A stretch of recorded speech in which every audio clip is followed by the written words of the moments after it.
ekskluziv olaraq Rıza Nehrəmli təqdim edir. Çılığın istər, çılığın əvəzlər, o körpək istən yaranan sevgin olacaq qəmsiz, qüssə kədərsiz, bir ömür başıma dolanan sevgin. Yarın özündən, çıxsa sözündən, dəlili edəsən olanlar olacaq. Üzülsə qəlbim, mənə sən təkkim, təsəlli verəcək, könlümü alacaq.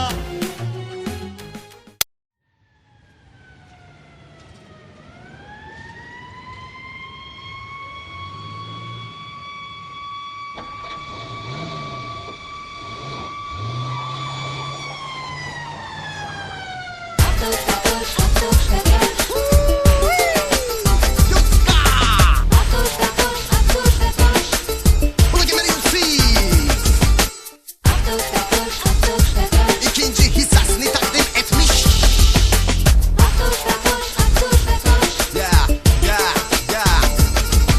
Yola gedir Atoş, onun adı Fatoş. Bakına benzinin yerine boş baş doldurmuş.